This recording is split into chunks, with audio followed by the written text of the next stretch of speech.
este nuevo mundo que hay ahora son las reuniones virtuales, como por ejemplo para celebrar un cumpleaños, para celebrar cualquier tipo de evento. Estamos haciendo reuniones virtuales, un cumpleaños, un aniversario, algo así. El Día de la Madre, por ejemplo, pasó ahora y mucha gente lo que hizo fue reuniones virtuales, y eso también demanda internet. Y sin dejar de lado que estamos utilizando mucho internet para el tema de ocio, el famoso TikTok, las redes sociales. Y qué decir de un Netflix que en las noches o en los fines de semana tiene una alta demanda, y cuando las personas tienen Netflix, distintas personas en su casa, o están suscritos con varios usuarios, pues lógicamente de pronto si tengo también varios puntos de recepción, o sea, varios televisores, estaré sintonizando una película en uno y una otra película en otro, y eso todo va a aumentar el ancho de banda en un momento dado.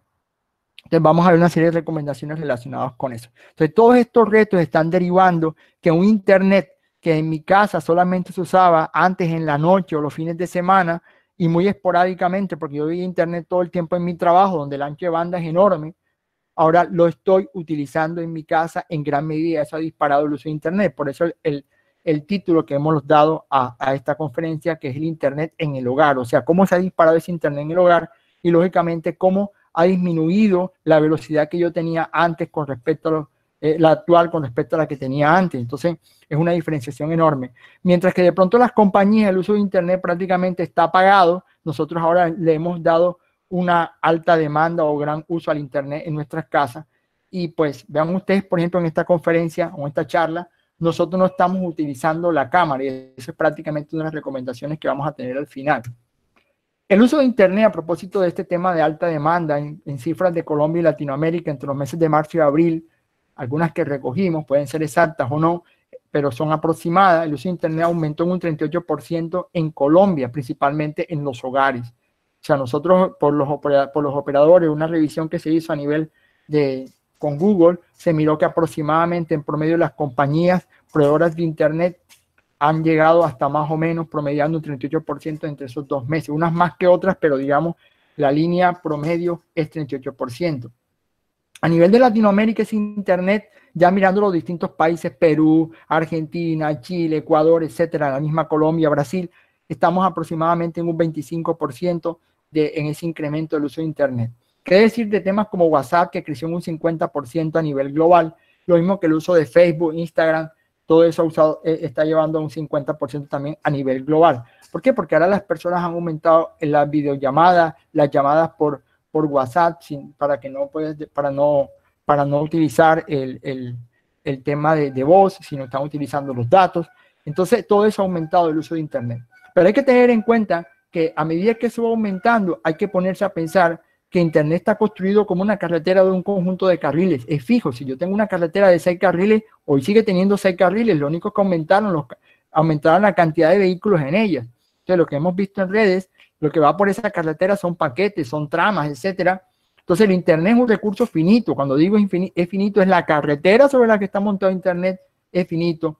Y por eso es probable que a ti te genere molestia de que yo doy clic y se demora más ahora que antes. Y ahora digamos, este internet ha desnudado, tiene que desnudar otras de nuestras virtudes, y una de las que no tenemos muchas veces es la paciencia, porque decimos está lento, pero claro, está lento porque yo no soy el único que convive con el internet a nivel del hogar.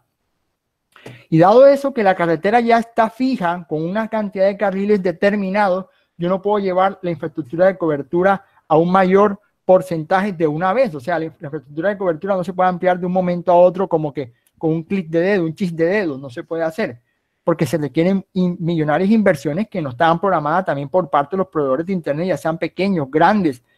No estaba programado, entonces ya estaba funcionando de manera estable el internet, y se dispara el internet, sobre todo en el hogar, y eso de alguna manera está fijo. Estas son palabras que vienen del presidente de la Asociación de Industria Móvil de Colombia, ASOMóvil. Bueno, paso el control al ingeniero Weiner. Ok, gracias. Yo me quedo con esa última frase establecida por el doctor Samuel Hoyos, en el que habla de que la infraestructura para poder llevar el servicio de internet a nuestros hogares y a nuestras empresas tiene recursos finitos.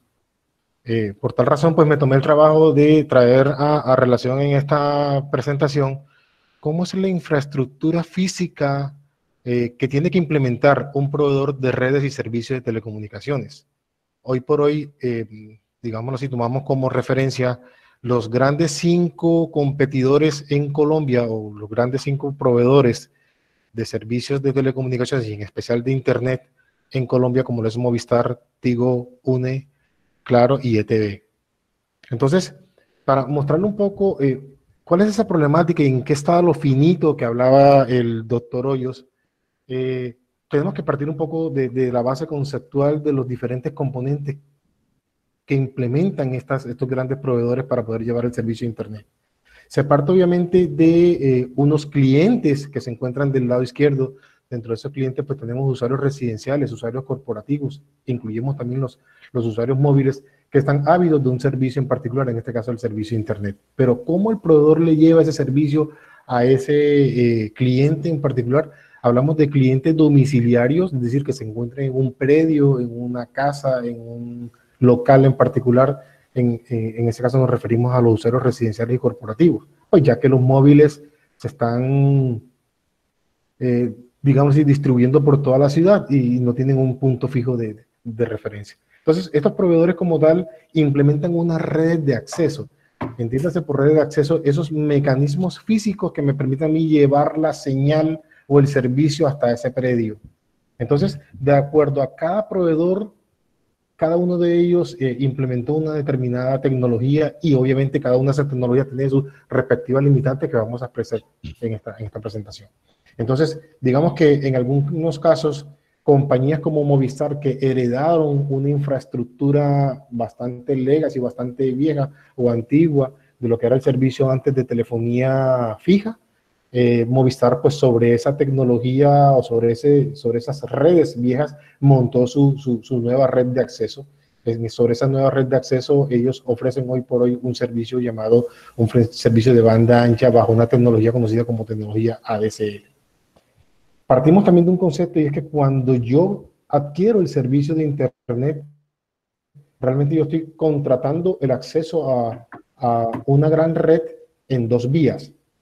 En la vía para yo cargar datos a la red, y decimos para subir datos a la red, que es básicamente conocido como el nombre de un canal de upload, y yo contrato también un servicio para descargar, es decir, un tráfico download, descargar datos de esa red.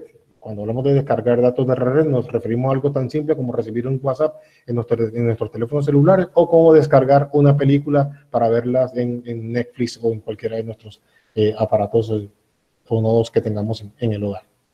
Entonces, cuando estas tecnologías llegan hasta el hogar, el proveedor del servicio pone un dispositivo para que ese servicio sea distribuido sobre los diferentes nodos que hay en el hogar. Llámese PC, llámese portátil, llámese consola de juegos, llámese smartphone, llámese smart TV, cualquiera de los dispositivos que tenemos nosotros en casa.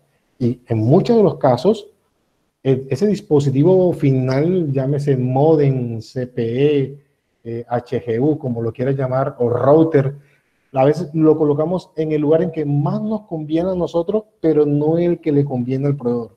Cuando decimos más nos conviene a nosotros, porque probablemente lo ponemos en el rincón de la casa, en ese donde no se ve, pero al momento de ofrecer el servicio, pues obviamente vienen las problemáticas de no alcance, sobre todo si estamos hablando de señales inalámbricas como el Wi-Fi, pues representan obviamente una gran problemática hoy en nuestros hogares, porque la señal no es capaz de distribuirse por todo el entorno de la casa. Entonces ya nos toca recurrir a elementos adicionales como rompemuros o como repetidores o como extensores de redes Wi-Fi para poder llegar el servicio a todos los puntos de la casa. Entonces, esa red de acceso como tal, como les decía, en algunos casos como Movistar, partieron de la utilización de esa línea telefónica que llega hasta el hogar, línea telefónica obviamente que presenta sus limitantes. De hecho, esa tecnología ADSL, a lo más tú podías estar adquiriendo un servicio de 30 megas cuando mucho, a nivel de descarga, pero a nivel de carga, es decir, a nivel de upload, no más de 1.5 megas.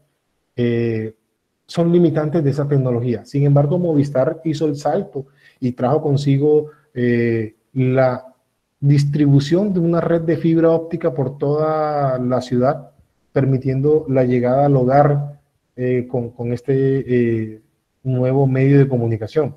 La fibra óptica obviamente ya supera en cuanto a ADSL en esa tecnología, ya que permite tener canales simétricos, entiéndase, canales simétricos que la velocidad tanto de descarga como de carga son completamente iguales. Operadores como Tigo, UNE, Claro y ETB utilizaron una tecnología, o utilizan una tecnología híbrida entre lo que es la fibra óptica y el cobre. Entiéndase por cobre ese cable de coaxial muy parecido al de las antenas de televisión que llegan hasta nuestros cable modem. Esa es la tecnología que aparece en la lámina como la tecnología HFC. Sin embargo, esta tecnología no quiere decir que sea completamente en cobre, y lo que ha hecho Tigo, UNE, Claro, han distribuido de manera aérea, es decir, a través de postes, una red de fibra óptica, y en ciertos sitios muy cercanos a los hogares hacen la distribución a partir de unos concentradores que ubican en ciertos postes y distribuyen su red de acceso hacia los hogares. Entonces, digamos que Tigo, UNE, Claro, ellos partieron de utilizar un tendido aéreo de la red de fibra óptica para llegar con cobre hasta los hogares. Sin embargo, hay un segundo componente y es el de infraestructura core. Entiéndase por infraestructura core toda esa serie de servidores que los proveedores tienen que tener, llámese la autenticación de los usuarios, llámese el correo electrónico, llámese el sitio web. Adicional a esa infraestructura provista por el proveedor, también han llegado consigo una serie de componentes que han sido suministrados por los proveedores de contenido. ¿Cómo así? ¿Cuáles son los proveedores de contenido? En este caso, una estrategia de Facebook, estrategia de YouTube, que han negociado con los prestadores de redes o los proveedores de redes de servicios de telecomunicaciones en la ubicación de servidores especiales, se llaman servidores caché, que le permiten a los usuarios experimentar un mejor rendimiento, un mejor acceso hacia esas plataformas. Entonces, Facebook, por ejemplo, ubica sus servidores de caché, llámese en cualquiera de estos 5 operadores que aparecen allí, y la experiencia del usuario en cuanto al acceso a ese servicio, pues obviamente es mucho mayor, porque en la gran mayoría del acceso de lo que el usuario busca va a estar en ese servidor caché, y en el evento en que no sea así, pues simplemente se hace una petición al servidor real que se encuentra por fuera de ese proveedor o de Colombia, y se hace la actualización de ese dato. Entonces, esos son, digamos, 2 componentes. ¿Qué pasó durante en la época de confinamiento? Al dispararse el consumo de Internet, obviamente que los proveedores tuvieron que moverse. Fueron una época de bastante trabajo para ellos, en el que desarrollaron ventanas de mantenimiento para poder ampliar las redes de acceso, en virtud de que estas redes de acceso se configuran o se diseñan basándose en un concepto aleatorio del acceso. Es decir, yo como proveedor del servicio de Internet configuro mi red, nunca pensando en que todos mis potenciales usuarios vayan a entrar de manera simultánea. Eso es algo que tradicionalmente manejan así los operadores, porque manejan limitadas inversiones, y el diseño de la red lo hacen basado en esa aleatoriedad del acceso. Entonces, con la llegada del confinamiento y de la pandemia como tal, que obligaron a los usuarios a hacer uso de esos servicios que hablaba el profesor José Márquez, llámese reuniones virtuales, llámese educación virtual, obligaron a que los proveedores tuvieron que redefinir cargas, realizar instalaciones nuevas, ampliar equipos, tanto a nivel de la red de acceso como a nivel de la red de infraestructura. Adicional a ello, eso que aparece como un triangulito ahí no es tan menor, es la conectividad que todos estos operadores tienen hacia Internet. Hoy por hoy, pues la gran mayoría de estos grandes proveedores poseen canales internacionales, poseen cables submarinos que le permiten una conectividad muy amplia hacia la red Internet, permitiéndoles a ellos obviamente que tener en el esquema de costos acceso a una gran conectividad bien interesante del servicio de Internet. Porque con relación a la petición de alta demanda, de alto consumo que se expresaba en la lámina anterior, aumentos del Internet del 38%, del tráfico de Internet del 25%, pues habla mucho de tener que ampliar esa infraestructura. Pero, ¿qué es lo que compramos nosotros al momento de adquirir un servicio?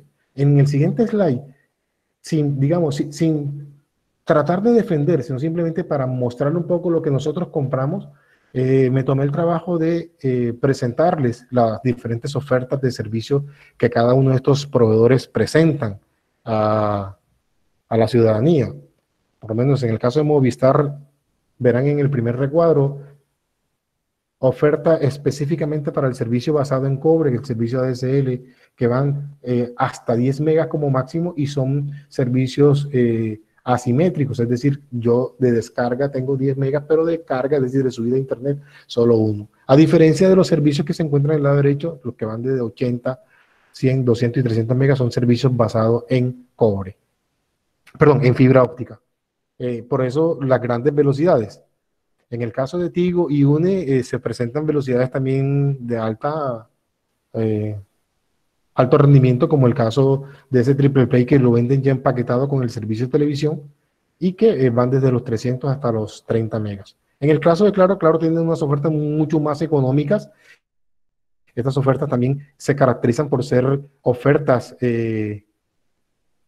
asimétricas, ya que yo contrato un 30 megas de subida y hasta 6 megas de descarga. Entonces, digamos que esto es lo que hoy por hoy uno compra.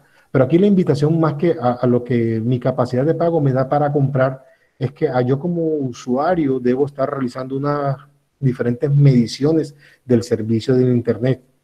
Entonces, hay una serie de herramientas que nos permiten realizar ese testeo, esa prueba de medir la velocidad. En ese sitio web, cualquiera que tenga acceso a Internet puede hacerlo. Existe una herramienta que te permite a ti medir la calidad del servicio de Internet y obviamente compararlo con lo que estás pagando, ¿no? En algunas ocasiones se evidenció durante la época, inicios de la cuarentena o de inicio del confinamiento, en que muchos de los usuarios comenzamos a experimentar una baja en la calidad del servicio que yo estoy pagando, que yo estoy contratando. Entonces, aquí un poco la invitación es a que bien conociendo un poco cómo es esa infraestructura por parte de los proveedores, el reto que les representa a ellos tener que ampliar su infraestructura, aquí es que también nosotros como usuarios debemos tener las herramientas para poder realizar una medición del servicio de Internet. En este caso, en ese sitio web pueden encontrar ese medidor de velocidad que les permite calcular la velocidad de carga y la velocidad de descarga en el servicio de Internet. Existe también su versión para smartphone, de forma tal que puedes hacerla bien sea conectando tu computador, descargando el software en tu computador, en tu desktop, en tu casa, o simplemente pues haciéndolo desde tu smartphone.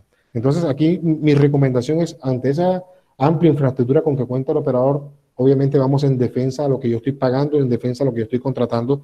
Por eso pues ahí nuestra recomendación va en el sentido de que realicemos mediciones frecuentes de nuestro acceso a Internet, de forma tal que ante alguna diferencia de lentitud, pues podamos tener las herramientas necesarias para llamar al call center del proveedor de tu servicio y en base a ello, pues hacer la respectiva reclamación.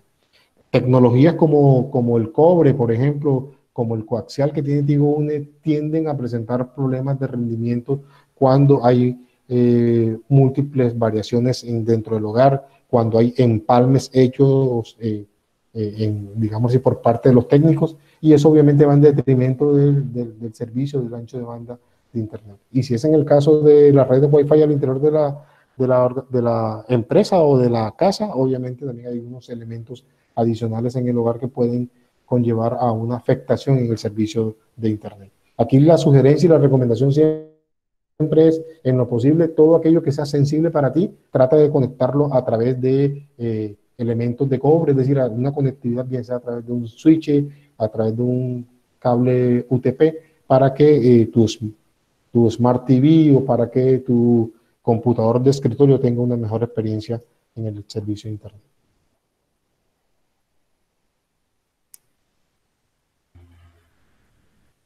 Bueno, continuando, ahí a propósito, ya el ingeniero Weiner les estaba dando unas recomendaciones ya. Por ejemplo, mi Smart TV y mi computador, conectarlo directamente a través de un cable par trenzado UTP directamente a la parte de switch que maneja el módem que yo tengo contratado con el proveedor de Internet. Esa es alguna de ellas para mejorar mi experiencia como usuario. Pero aquí tengo otra lista bastante larga, bueno, no tan larga, 2 diapositivas que están relacionadas con algunas recomendaciones que se dan a nivel de ASO Móvil y la CRC, la Comisión de Regulación de Comunicaciones. Entonces, entre esas tenemos el uso racional y responsable de Internet para evitar picos de tráfico. Bueno, entonces esto, digamos que el uso racional básicamente está orientado a los demás puntos que vamos a ver más adelante. Pero a manera muy general, pues se puede decir que el uso racional está en no utilizar en horas de pico el Internet para temas de ocio, estar viendo videos que de pronto no son necesarios verlos en ese momento, estar descargando archivos que no son relevantes o estar entrando a páginas que tampoco son importantes en ese momento. Prioridad para el teletrabajo de educación virtual, es producto del anterior, o sea, la prioridad la tiene eso, teletrabajo de educación virtual, en horario normal, horario 8 a 2, horario de oficina, pues la idea es que, o el horario de colegio, porque hay mucho, prácticamente los niños, jóvenes están en sus casas estudiando y los universitarios también, entonces hay que darle prioridad a ese tema. Y si en ese momento me quiero ver una película por Netflix versus un teletrabajo, educación virtual, pues yo creo que en ese momento la prioridad la tiene la educación virtual, el teletrabajo, y deja ese tema para horas valle, como lo vamos a ver más adelante. El uso de la red para videojuegos en horas de menor tráfico, esas son las horas valle, el menor tráfico, la noche, el fin de semana, cuando debo ver ese tipo de aplicaciones, de videos. Descarga solo documentos o archivos necesarios, si no preferible en las horas valle. O sea, esos documentos a la hora del almuerzo, bien temprano en la mañana, en la noche, ¿por qué no en la madrugada, los fines de semana? Seguro que el Internet no va a tener tanto uso en esos momentos. Y como decía el ingeniero Weiner, los proveedores de Internet de manera aleatoria, ellos están pensando que los usuarios van a llegar así al uso del Internet y por eso es que la infraestructura está diseñada no para decir yo voy a atender tantas megas a los usuarios en una determinada hora, sino que se supone que las personas acceden de manera aleatoria al recurso, pero hoy por hoy prácticamente están conectados todo el tiempo a ese recurso y esa no fue la forma como se diseñó el Internet para el hogar. No adjuntar archivos ni enviarlos de mucho peso, videos, presentaciones. Es recomendable el uso de sitios como Google Drive. Pues eso también deriva de lo anterior, porque lógicamente vas a recargar la red en esa autopista que te decía que ya tiene una serie de carriles de forma fija. Utilizar herramientas de colaboración como Teams, Skype, Hangout, pero no hagas videollamadas a menos que sea indispensable. Si puedes, no utilices el video. Cuando estemos utilizando estas herramientas, apaguemos la cámara, porque eso también, la cámara, esa transferencia de ese video está aumentando el tráfico en Internet. La gente es feliz que lo estén viendo, pero hoy por hoy no es importante eso. Yo creo que hoy por hoy lo importante es transmitir el mensaje, la información. Pero trato al tema de que mi imagen se va a ir por la cámara. Vean ustedes que esta presentación, las clases que estamos dando, nosotros no presentamos no estamos activando nuestra cámara. Las personas, pues, yo pienso que deben hoy por hoy apagar y tener un bajo perfil en ese sentido. Evitar los correos electrónicos masivos. O sea, yo enviarles a muchas personas lo que estoy es aumentando el tráfico de Internet porque estoy creando el mismo correo a muchas copias, 100 personas, 200 personas. Cuando yo uso el Internet de esa manera, estoy trabajando de manera egoísta. Hoy tenemos que trabajar en conjunto con los operadores. Ellos tal vez están haciendo su mayor esfuerzo por conseguir que el Internet funcione de la mejor forma, pero nosotros también tenemos que colaborar. Sabemos que estamos pagando por un servicio, pero es que estamos en una coyuntura donde tenemos que ser flexibles todos y hoy por hoy también tenemos que ser flexibles con ellos. Utiliza el teléfono fijo. Acordémonos que tenemos un teléfono fijo. En la casa eso parece ya parte del museo de la casa. Lo pagamos, pero no lo usamos. Entonces hoy también tenemos que hacer uso del mismo y evitar hacer llamadas por el celular o hacer videollamadas o hacer llamadas por WhatsApp, etcétera. Optimizar la utilización del acceso a Internet, correo electrónico, teletrabajo, conferencias, aplicaciones escolares y de educación o de acceso a información esencial o de interés público. Eso es lo importante hoy por hoy. Ya el tema de ocio, como lo decía anteriormente, debe estar relegado en ciertos horarios. Y como también lo dije en la anterior intervención, es importante que si yo tengo varios puntos en mi casa para recibir una señal de televisión y puedo hacerlo con Netflix, uno se ve una película, otro se ve en otra a la misma hora. Yo creo que lo recomendable es que nos reunamos y nos veamos la misma película todos en el mismo lugar en la casa y apagar un televisor, porque ahí estás utilizando doble ancho de banda en la misma casa. ¿Y qué va a pasar con los vecinos? Acuérdate que ya te dije lo que decía Wagner, corroboramos eso, que el Internet fue creado, el Internet para el hogar fue creado o fue ideado para usar de manera aleatoria. De no, los costos de Internet en el hogar serían todavía mucho más caros de lo que estamos pagando hoy por hoy, porque estás pidiendo prácticamente un canal dedicado para ti solo y el canal hoy por hoy no es dedicado. Es un canal común. Desactivar aplicaciones y cerrar las páginas web que aunque no se usen en el momento se quedan en segundo plano y siguen gastando datos. Nosotros abrimos un Google y abrimos una pestaña y otra y otra y otra y que nos quedan 10, 20, 30. Tal vez de esas 20, 30 estaré usando 2, pero ahí tengo 18 que no estoy usando. Ciérralas todas porque hoy también esa conexión te está gastando internet. Desconectar de tu red otros dispositivos que no uses para tu trabajo durante las horas de alto tráfico. Bueno, a veces estamos trabajando en el computador y estamos en otro tipo de dispositivos como el Smart TV o el mismo celular que de pronto no lo estoy usando en ese momento y está usándose en un YouTube y por aquí yo estoy trabajando en otra cosa. Yo creo que hoy tenemos que ser limitados en eso, racionales en el tema. Organizar en la medida de lo posible tiempos de uso de la red con los miembros de la familia y coordinar el consumo de internet para entretenimiento de manera que lo puedan hacer juntos y no de manera individual. Ya lo dije varias veces. Utilizar las aplicaciones de entretenimiento en horas de menor tráfico y preferiblemente en horas no laborales. Ratifica lo que hemos dicho anteriormente. Entonces, estas son nuestras recomendaciones y eso va a derivar en gran medida que yo pueda tener un mejor rendimiento, una mejor experiencia de usuario, voy a tener una mejor respuesta del internet de parte mía y también, ¿por qué no?, de los vecinos, de la misma familia dentro de la misma casa, etcétera. Reflexión de esta charla. Un uso racional y responsable de las redes nos permitirá a todos, proveedores de redes y servicios de telecomunicaciones, gobiernos, empresas y particulares, asegurar una comunicación de calidad de forma sostenible durante el tiempo que se requiere intensificar el teletrabajo y educación virtual desde casa. Como se dan cuenta, hoy no se trata de que yo me voy a pelear con el gobierno o con los proveedores de internet y de servicios o con mis vecinos o con mis propios familiares. Tenemos que trabajar unidos con paciencia, solidaridad. En esto también se necesita solidaridad, no ser egoísta de que yo estoy pagando un internet y a mí me tienen que responder. Acuérdate que si te estuviéramos pagando un internet donde a ti te dieran un canal dedicado, seguro que estarías pagando 3, 4 veces más de lo que estás pagando hoy por hoy. Mira que el internet cómo trabaja según lo que explicó el ingeniero Weiner. Si los canales son asimétricos, que muchos de nosotros los tenemos asimétricos, ¿qué va a pasar? Tú tienes un ancho de banda para subir y un ancho de banda para descargar. Entonces, ahora aquí tenemos preguntas, si las quieren hacer, se las podemos responder entre los dos. Ya nos queda muy poco tiempo, pero bueno, aquí estamos a la orden para responderles cualquier inquietud que tuvieran adicional a lo que hemos dicho. Las preguntas agradeceríamos que las escribieran.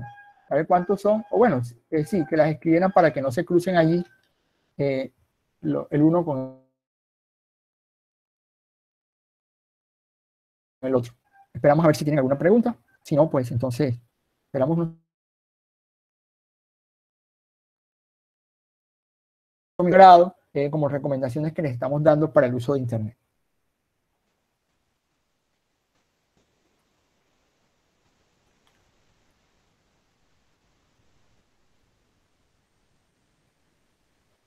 Bueno, por ahí, no sé, Wainer, no sé si estás viendo las preguntas. Sí, hay dos preguntas. Sí. Gustavo pregunta si hay alguna herramienta para configurar el consumo del video en el hogar. Realmente no, Gustavo, como herramienta como tal, no hay nada. Si, por ejemplo, estás haciendo uso del servicio de Netflix, Netflix lo que ha desarrollado es una plataforma inteligente para que el envío del video que hace hacia tu hogar se ajuste a la calidad de tu conectividad. Eso lo hace Netflix de manera inteligente.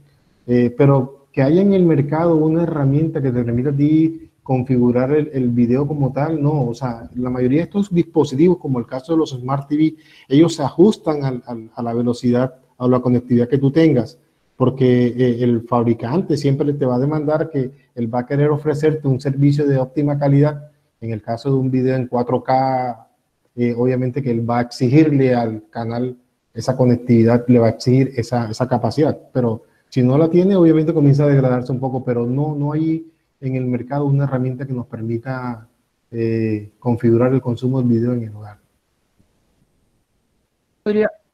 Ok, se me cortaba. Yo podría agregar que hoy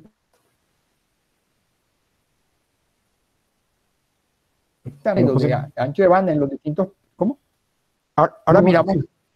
Están también de alguna manera trabajando solidariamente con estas empresas como Netflix para que reduzcan un poco, compriman un poco en las imágenes y no vengan tan pesadas y recarguen la red. O sea, también se está dando eso de parte de ellos. O sea, hoy, como te digo, estamos trabajando solidariamente en todos los sentidos. Bueno, vamos a continuar con más preguntas porque Sí, hay varias. Steven Correa pregunta, ¿se podría mejorar el rendimiento de la red en la casa agregando repetidores? Pues la respuesta es sí, obviamente que yo hablaba hace un momento cuando se instala ese dispositivo final por parte del prestador del servicio. A veces nosotros como cliente o como usuarios cometemos el error de ubicarlo no en la mejor manera, no en el mejor sitio. Pues porque probablemente dependiendo obviamente de la configuración y dependiendo de del diseño de tu casa, pues la ubicación puede ser un factor bien determinante para que el alcance de la red, sobre todo en redes Wi-Fi, sea de la mejor manera. Pero ojo, en tu casa hay muchos elementos que generan ruido hacia esa red Wi-Fi, como el caso del uso de hornos microondas, como el caso de algunas luminarias, que obviamente van en detrimento de ese rendimiento de Wi-Fi. Obviamente que siempre sería mejor el uso de repetidores. Pero hay que anotar allí algo también importante en ese tema de los repetidores. No es que ellos te van a aumentar el ancho de banda, o sea, lo que te están haciendo allí es repetir, o sea, aumentar el ancho de banda. En un momento dado se te va a degradar dentro de la casa por las distancias que hay, porque estás en un segundo piso. Entonces lo que te hace es realzar la señal. Lo que alguna vez hemos visto en redes es un repetidor que te realza la señal. Si tú contrataste un ancho de banda X, lo que tratas es mantenerte el X dentro de la casa, pero no es que te lo va a aumentar, ¿sí? Entonces lo que hace es, en ese sentido, si miramos mejorar el rendimiento, sí, en tu casa, oye, tienes un módem en el primer piso y en el segundo hay una pared enorme, el plafón, etcétera, y no te llega bien la señal, lo pones a que lo repita, lo pones a que te realce la señal, pero no quiere decir que te va a aumentar el ancho de banda, te mejora el rendimiento y como experiencia de usuario tú te vas a sentir más satisfecho. Sí, Vamos con la pregunta. esa misma respuesta, José, creo que le aplica a Andrea y esperemos que así para Andrea Sí, ya exacto. satisfaga un poco lo que tú comentaste. Ella pregunta que cómo afecta el uso de múltiples dispositivos en la calidad del Internet. Por supuesto, todos estos dispositivos que tú nombras en tu pregunta, Andrea, como celulares, portátiles, televisores, todos esos compiten, es decir, luchan por salir hacia Internet. Y lo que comentaba el ingeniero José Mar, que lo que tú contrataste es de un grosor de tal manera que toda esa serie de dispositivos pelean por acceder a Internet. Obviamente que se va a ver afectado por completo esos múltiples dispositivos. De ahí que una de las recomendaciones que se dice es que los dispositivos que no se estén usando, desconectarlos de Internet, apagarlos, desconectarlos, eliminar la parte de Wi-Fi en ese momento, porque eso también está degradando tu rendimiento. Entonces, múltiples dispositivos, lógicamente, como te decía ahorita, tú tienes una carretera, ahora la carretera está internamente en tu casa. Si tú le estás metiendo más dispositivos, estás requiriendo más ancho de banda, pero tú sigues teniendo los mismos carriles, porque tú no contrataste más carriles con tu proveedor de Internet. Y lógicamente en un momento dado se te va a volver lento o a ralentizar la red. Bien, Juan Sebastián Rodríguez pregunta, en términos de infraestructura, ¿los proveedores ofrecerían mejor rendimiento ampliando sus servidores de caché? Aquí la respuesta, Juan Sebastián, los servidores de caché realmente los proveen los administradores de contenido, no el proveedor de la red. Ese, digamos, ha sido siempre como una pelea entre el dinero se lo lleva YouTube, el dinero se lo lleva Facebook, pero el proveedor del servicio de Internet no. Entonces, como una estrategia, ha sido más como un convenio internacional, lo que han hecho estos proveedores de contenido, como los nombraba YouTube, Facebook, Google, lo que han hecho es que han negociado con los prestadores del servicio y dicen, miren, tenemos esta infraestructura en razón a que si ustedes consultan cuál es el top 10 de los sitios más consultados por los usuarios en Internet en Colombia, Facebook ocupa los primeros lugares, YouTube ocupa, están en el top 3. Entonces, lo que han hecho estos proveedores de contenido es que les han dicho a los operadores, miren, pongamos esta infraestructura aquí, te beneficias tú, me beneficio yo, para que tus clientes, cuando me piden el servicio a ver mi contenido, pues lo hagan sobre servidores que se encuentran ubicados localmente en tu país. Entonces, en ese sentido, ganan ambos, gana tanto el proveedor del contenido como el proveedor del servicio, porque no va a tener que contratar más canal internacional para su servicio. La siguiente pregunta. Bueno, Wayne, que ahí de pronto tienes más conocimiento tú ahí. Las Bueno, medidas sugeridas pueden ser aplicadas por un público solidario. Bueno, si eso es lógico, tendríamos que ser solidarios, pero todos no lo somos. ¿Sí? ok, y están los proveedores ofreciendo algún tipo de servicio por demanda, pagas un poco más por la capacidad, pero solo en ciertas franjas del día. ¿Qué otras soluciones pueden implementar los proveedores? Sí, digamos que eso fue algo que se consideró, que se ha considerado en algunos casos por parte de los proveedores del servicio, en el que tú puedas contratar ancho de banda adicional y lo haces por demanda. Sin embargo, pues no fue un servicio que tuvo mucha acogida. Hoy ya la situación es completamente distinta, digamos, frente a esta época de confinamiento, a esta época de la pandemia, sí ha sido de bastante reto para el proveedor. Eh, Sin embargo, ellos hoy por hoy lo que están tratando de ofrecer es un servicio orientado a una conectividad simétrica para que haya una mejor experiencia del usuario. Estos antiguos servicios que eran asimétricos, le generaban al usuario obviamente cierto inconformismo cuando de afuera hacia adentro se pretendía buscar algo. Es decir, si yo instalaba una cámara de seguridad en mi casa y tenía un servicio asimétrico, obviamente que esa cámara de seguridad, cuando yo intentara accederla desde internet hacia mi casa, pues obviamente no iba a tener un buenos tiempos de respuesta. Hoy se está promoviendo mucho la venta de servicios simétricos y soportados en una infraestructura en fibra óptica, que es más o menos como la tendencia, que es algo que se está dando a nivel mundial, la fibra óptica al hogar. Bueno, no sé si no hay más preguntas, pues entonces les agradecemos su presencia en esta charla. Espero que haya sido de su agrado, que haya sido de su provecho, de su mayor beneficio y lo sigan aplicando en estos tiempos que no sabemos tenemos toda la incertidumbre y no sabemos hasta cuándo va a ser. Y vamos a seguir trabajando bajo esta misma mecánica. Bueno, gracias por su presencia. Hasta luego. No olviden seguirnos en redes sociales.